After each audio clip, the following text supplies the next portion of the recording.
Vijay TV நேயர்களுக்கு அன்பு வணக்கம். நம்மோட மூத்த அரசியல் விமர்சகர் திரு பொன்ராஜ் இணைந்திருக்கிறார். வாருங்களோடு பேசலாம். சார் வணக்கம். வணக்கம். எடப்பாடி பழனிசாமி அவர்கள் சுற்றுப்பயணத்தை ஆரம்பித்திருக்கிறார். அவர் மட்டுமல்லாது பாஜக தலைவர்களும் சேர்ந்து ஊர் ஊராக சென்று இப்பயே பிரச்சாரத்தை ஆரம்பிச்சிட்டாங்க. எப்படி பாக்குறீங்க? மக்களை காப்போம், தமிழகத்தை மீட்போம் அப்படின்னு ஆரம்பிச்சிருக்காரு. அதாவது அதிமுகவை காப்போம், அமித்ஷாவிடமிருந்து மீட்போம் அப்படி சொல்லியிருக்கோம். அதான் கரெக்டான ஸ்டாண்டு. இவர் எங்கிட்டு மக்களை காக்கிறது, தமிழகத்தை மீட்பது. அப்ப முதல்ல அதிமுகவை காக்கட்டும். அதிமுக அமித்ஷாவிட இருந்து மீட்கட்டும். இல்ல அதுக்கப்புறம் தமிழக கொண்ட இப்போ வந்து ஊர் ஊரா போய் பிரச்சாரம் பண்றாரு. கட்சி பிரச்சனை எல்லாம் முடிச்சிட்டாரு. ஒரு கட்டத்துல கட்சிக்குள்ள இருந்த பிரச்சனை எல்லாத்தையும் முடிச்சிட்டு செட்டில் பண்ணிட்டு இப்போ வந்திருக்காரு. களத்துல இறங்கிட்டாரு. பரவாயில்ல, வாழ்த்துக்கள். நல்லா போய் பேசட்டும். பணத்தையும் பதவியையும் தவிர எடப்பாடிட்டு என்ன இருக்கு? திராவிடம் இருக்கா? சித்தாந்தம் இருக்கா? கொள்கை இருக்கா? கொள்கை வேறு, கூட்டணி வேறு. திராவிட சித்தாந்தம்னா என்ன? அதெல்லாம் பெரிய புராணங்க. அதெல்லாம் வந்து ஆய்வாளர்கள் வச்சு தான் ஆராய்ச்சி பண்ணி தான் கண்டுபிடிக்கணுங்க அப்படின்னு சொன்னாரா இல்லையா? சொன்னார். அப்போ திராவிட சித்தாந்தமும் தெரியாது, கொள்கையும் இல்லை. சசிகலா கொடுத்த பதவி, அந்த பதவியை வச்சு பொதுச் செயலாளர் ஆகி அதை வச்சு 4.5 ஆண்டு காலம் ஆட்சியில் அமர்ந்து ஓபிஎஸ்ஐ ஏமாற்றி, சசிகலாவை ஏமாற்றி, டிடிவி தினகரனை வெளியே அனுப்பி 4.5 ஆண்டு காலம் ஆட்சியில் அமர்ந்து ஆட்சி முடிஞ்சு வெளியே வந்த உடனே ஓபிஎஸ்ஸையும் வெளியே அனுப்பி, ஓகே, திராவிடம்னா என்னன்னு தெரியாது, கொள்கை வேற, கூட்டணி வேற, இத்தனையும் வச்சுக்கிட்டு மக்களை எந்த மூஞ்சியோட எந்த ஒரு இதோட சந்திக்கிறாரு இவர் எடப்பாடி? சொல்லுங்க. அவருடைய போறக்கூடிய பயணத்துல மக்கள் அப்படியே ஆர்ப்பரிச்சு அலைகடலான திரண்டு போறாங்களா? காசு கொடுத்து கூட்டு வர கூட்டம் கொஞ்ச நேரம் நிற்கிது, அது கேட்கும். அப்ப எப்படிப்பட்ட ஒரு கட்சியை, அண்ணா திராவிட முன்னேற்ற கழகம் என்ற கட்சியை அண்ணாவின் கொள்கைகளை அண்ணா இசம் என்று சொல்லி உருவாக்கி, திராவிட முன்னேற்ற கழகத்தை விட அண்ணாவை தூக்கி பிடித்தவர் எம்ஜிஆர், அண்ணாவின் கொள்கைகளை தூக்கி பிடித்தவர் எம்ஜிஆர். விமர்சனத்துக்கு அப்பாற்பட்டு உண்மையாவே வரவேற்பே இல்லை அப்படின்னு. என்ன வரவேற்பு இருக்கு? நீங்க பாருங்க, என்ன வரவேற்பு இருக்கு? அவர் வாட்டில் செவனேன்னு ரோட்ல போயிட்டு இருக்காரு. கார்ல போறவன், பைக்ல போறவன் கூட என்னன்னு திரும்பி கூட பார்க்கல.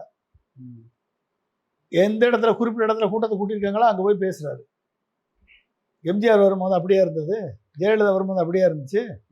சரி, அப்படி கூட நீங்க ஒரு கவர்ச்சிகரமான தலைவராக கூட இருக்க வேணாம். ஆனா ஒரு ஒரு ஒரு பேச்சாற்றல் மிக்க தலைவராக இருக்கணுமா இல்லையா? ஒரு சித்தாந்தத்தில் பிடிப்புள்ள தலைவராக இருக்கணுமா இல்லையா? ஒரு கொள்கை பிடிப்புள்ள தலைவராக இருக்கணுமா இல்லையா? தமிழக மக்களுக்கு ஒரு பிரச்சனைன்னு வந்தா எடப்பாடியை நம்பலாம் அப்படின்னு எந்த தமிழக மக்களாவது சொல்லுவாங்களா?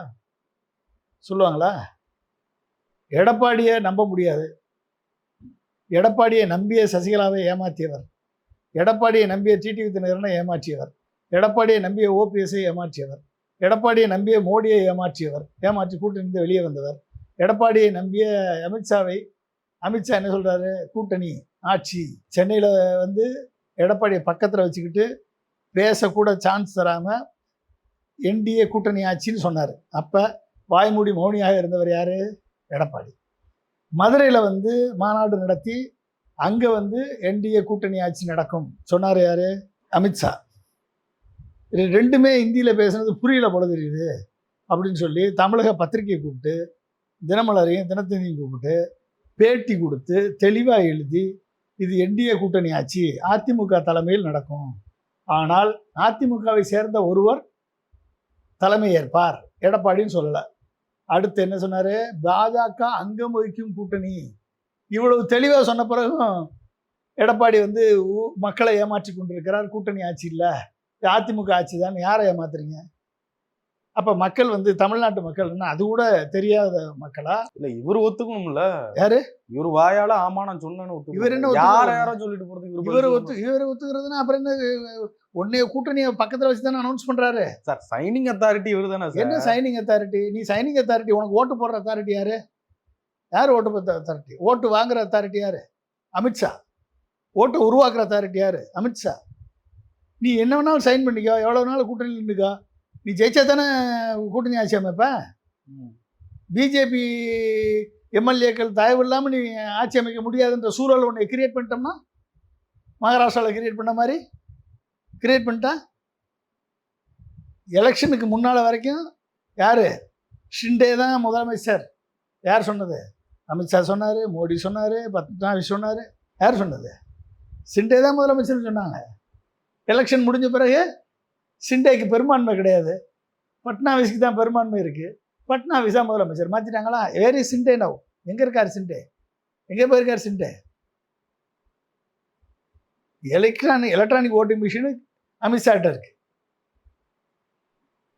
அதை கண்ட்ரோல் பண்ணக்கூடிய கலெக்டர்ஸ் எலெக்ஷன் கமிஷன் அமித்ஷாட்ட இருக்கு.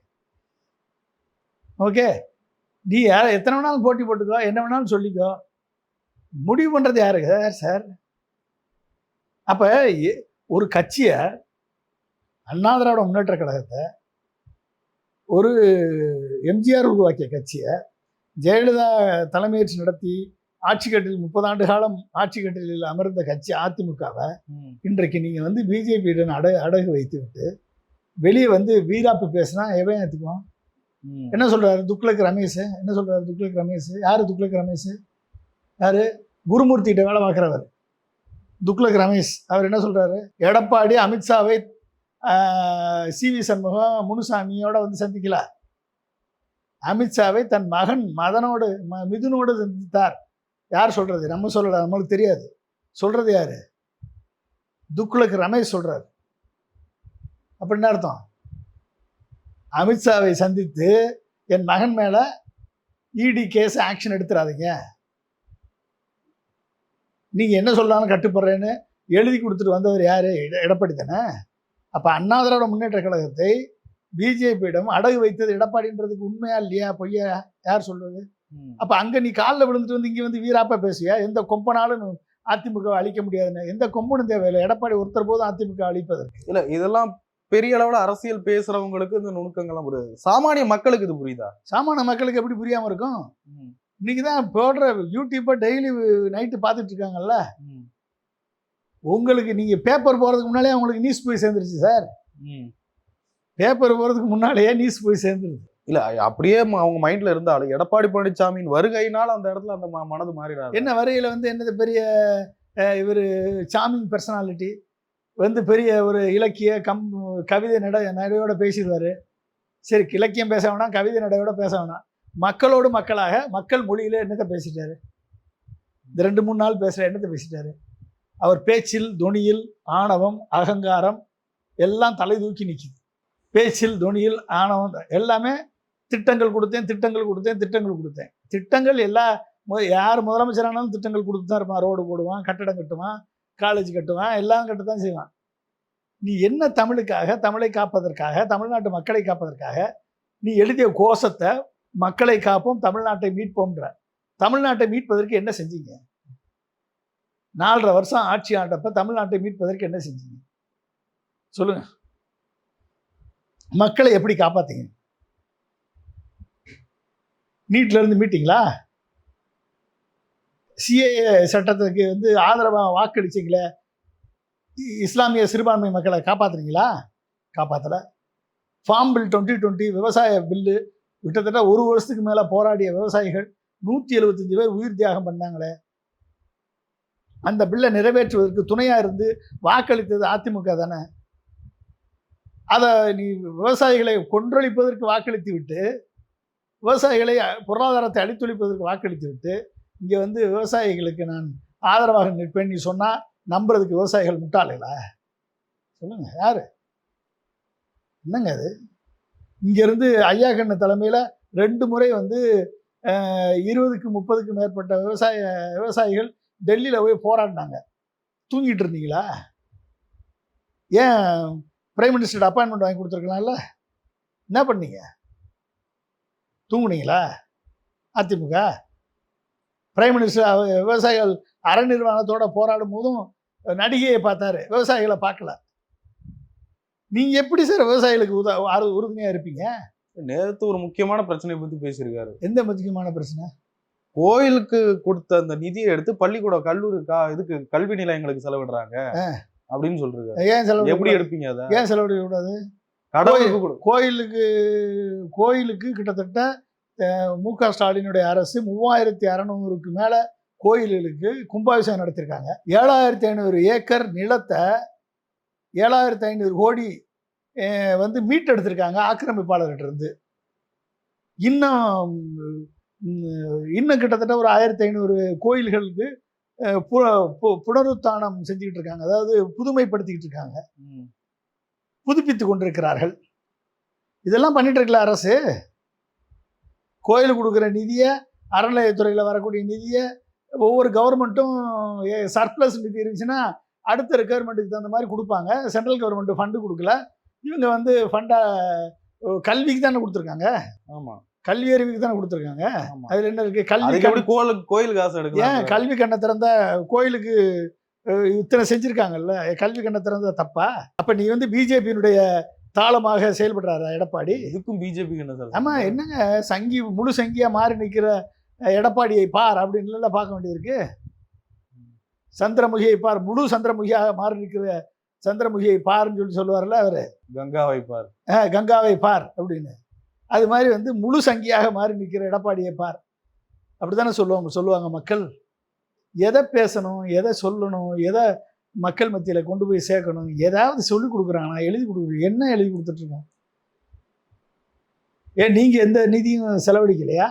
ஏங்க மக்களை காப்போம்ன்றீங்களே. ஸ்டெர்லைட் போராட்டத்தில் ஈடுபட்ட மக்கள் 14 பேரை சுட்டு கொண்டுட்டு நான் டிவியில் தெரிஞ்சுக்கிட்டேன்னு சொன்னீங்களே, அதான் மக்களை காப்பறதுல லட்சணமா? சார்லஸ் அண்ட் பென்னி 2 பேரையும் அடித்து கொண்டாங்களே, அது என்னன்னு கூட தெரியாமல் எஃப்ஐஆர் கூட போடாமல் இருந்தீங்களே, அதுதான் நீங்கள் மக்களை காப்பாற்றுற லட்சணமா? சொல்லுங்கள், என்ன காப்பாற்றுறீங்க? வடமாநில தொழிலாளர்கள் தமிழகத்தில் வந்து தமிழ்நாட்டுடைய அரசு தேர்வுகளில் எழுதலான்னு சொல்லி உத்தரவு போட்டிங்களே நீங்களும் ஓபிஎஸ் சேர்ந்து, இதுதான் தமிழ்நாட்டை காக்கக்கூடிய லட்சணமா? நேற்று வடமாநில தொழிலாளர்கள் கிட்டத்தட்ட எல்லா ரயில்வே கேட்லேயும் 31,000 ரயில்வே கேட்டுக்கு கிராசிங் இருக்குது. அதில் 18,000 மேண்டு கிராசிங் இருக்குது, 13,000 அன்மேண்டு கிராசிங் இருக்குது. தமிழ்நாட்டில் எங்கேயும் அன்மேண்டு கிராசிங் கிடையாது, எல்லா மேண்டு கிராசிங். அந்த மேண்டு கிராசிங்கில் 70 to 90% எல்லாம் வடமாநில தொழிலாளர்கள் வேலைக்கு அமர்த்திருக்காங்களே. தமிழ்நாட்டினுடைய தொழிலாளர்களுக்கு வாய்ப்பு மறுக்கப்பட்டிருக்கிறத, இதான் நீங்கள் தமிழகத்தை காக்கக்கூடிய பணியா? சொல்லுங்கள், இதான் நீங்கள் தமிழகத்தை காக்கக்கூடிய பணியா? என்எல்சியில் இடம் கொடுத்தவன் அப்ரண்டிஸ் ட்ரைனிங் முடித்து கடந்த 10 வருடங்களாக மத்திய அரசினுடைய என்எல்சியில் வேலை வாய்ப்பு கேட்டு கடலூரில் நெய்வேலியில் போராடிட்டு இருக்காங்களே. அப்ரண்டிஸ் ட்ரைனிங் 3000 பேர், அவங்க குடும்பம் எல்லாம் சேர்த்தா முன்னாங்க 12,000 பேர் பரிதவித்து கொண்டிருக்கிறார்களே தமிழர்கள். அவர்களுக்கு வேலை வாய்ப்பை உறுதிப்படுத்திருக்கீங்களா? எடப்பாடி பிஜேபியோட கூட்டணி வச்சுருக்கீங்கல்ல, வாங்கி கொடுக்க வேண்டியதானே மோடிட்டு சொல்லி. என்எல்சி தொழிலாளர்கள் எங்களுக்கு வேலை வாய்ப்பு கொடுங்க. என்எல்சியில் எல்லாத்தையுமே கான்ட்ராக்டை ப்ரைவேட் கான்ட்ராக்டாக மாற்றிட்டானே, மாற்றி எல்லாருமே வடமாநில தொழிலாளரை போய் போட்டிருக்கானே, ஏதாவது சொன்னீங்களா? பேங்க், எல்லா பேங்க் எடுங்க, அத்தனை பேங்க்கில் இருக்கக்கூடிய மேனேஜர்ஸ், மெஜாரிட்டி மேனேஜர்ஸ் எல்லாமே நார்த் இந்தியன், ஹிந்தி படித்தவன். ஒரு பயிலுக்கும் தமிழ் தெரியல, ஒரு பயிலுக்கு இங்கிலீஷ் தெரியல. தமிழ் தெரியலாம் கூட பரவாயில்ல, அட்லீஸ்ட் இங்கிலீஷாவது பேசினாலும் தமிழ்நாட்டில் இருக்கவன் போய் என்னென்னு கேட்டுக்குவானே, லோன் வாங்கிக்கிடுவான், மேனேஜரை பார்ப்பான், என்ன பண்ணுவான்? ஹலோ போலோஜின்றான். அதுக்கு மேலே பேசினா வச்சிடறான் ஃபோனை. இதுதான் நீங்கள் வந்து தமிழகத்தை காக்கக்கூடிய லட்சணமா? என்ன சொல்கிறீங்க? தமிழுடைய கலாச்சாரம், தமிழ்நாடுடைய பண்பாட்டை உலகிற்கு கொண்டு வந்த கீழடியை, அந்த ரிப்போர்ட்டை கொடுத்த அமர்நாத் கொடுத்த ரிப்போர்ட்டை வெளியிட முடியாதுன்னு சொல்லி வம்பு பண்ணிக்கிட்டு 2 வருஷம் கிடப்பில் போட்டு, இந்த நேரத்தில் வந்து இதில் சில கிளாரிஃபிகேஷன் வேணும்னு திருப்பி அனுப்பியிருக்கான். இதெல்லாம் கிளாரிஃபிகேஷன் கிடையாது, இதுதான் ஃபைனல் ரிப்போர்ட்னு சொல்லி அமர்நாத் திருப்பி அனுப்பிட்டாரு. ஏன் ரிலீஸ் பண்ண மாட்டேற? நீ சொல்லக்கூடிய ஆதாரம் வச்சு தான் ரிலீஸ் பண்ணியிருக்கியா? உன்னுடைய தொல்லியல் துறையில் இருக்கக்கூடிய உன்னுடைய டைரக்டர் தானே அதை ரிப்போர்ட்டை கொடுத்துருக்காரு. அப்போ தமிழர்கள் நாகரிகம், தமிழருடைய பண்பாடுன்னா உனக்கு எட்டிக்காயா கசக்குது பிஜேபிக்கு. அந்த பிஜேபி நீ தமிழ்நாட்டுக்கு கொண்டு வரதுக்கு நீ வந்து கூட்டணி வச்சிருக்க எடப்பாடி. எப்படி ஏற்றுக்குவாங்க? 5300 ஆண்டுகளுக்கு முற்பட்ட நம்ம சிவகலையில் வந்து இரும்பு உபயோகத்தை கண்டுபிடிச்சிருக்காங்க, டேட்டிங் பண்ணி கண்டுபிடிச்சிருக்காங்க. 5300 ஆண்டுகளுக்கு முன்னால், கிமு 3300 ஆண்டுகளுக்கு முன்னால். அந்த அந்த இரும்பு கண்டுபிடித்ததை நீ அங்கீகரிச்சியா? அங்கீகரிக்க வச்சிங்களா?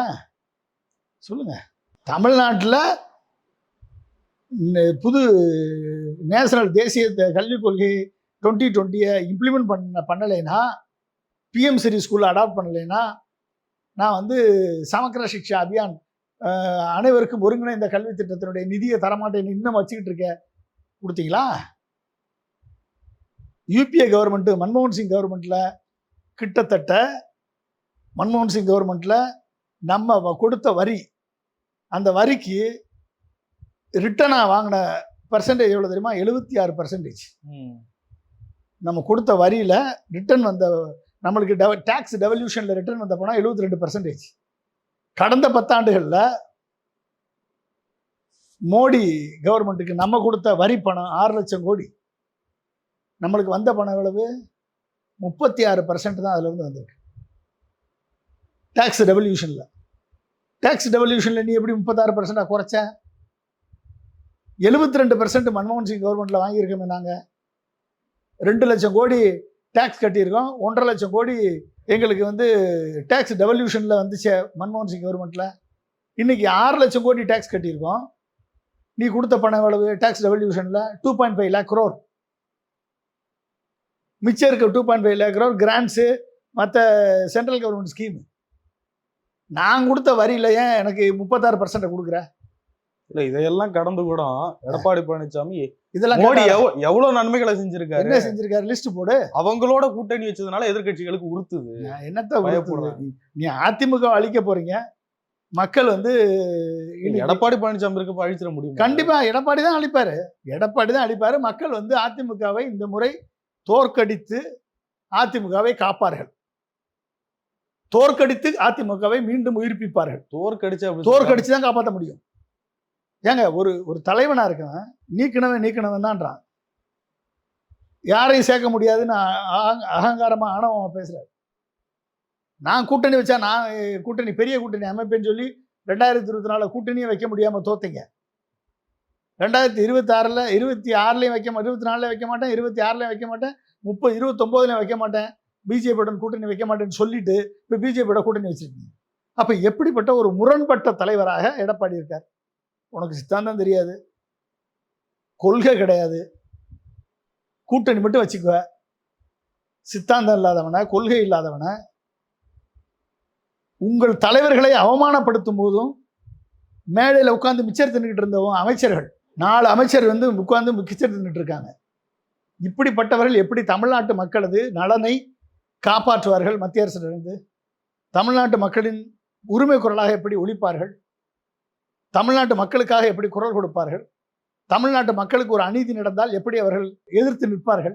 இவர்களை எப்படி நம்பி ஓட்டு போடுவாங்க? சொல்லுங்க பாப்போம்.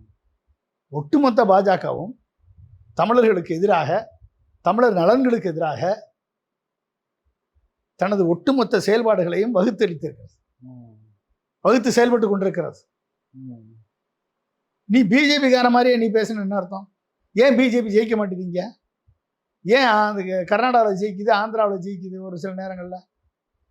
ஏன் தமிழ்நாடு ஜெயிக்க மாட்டேங்குது?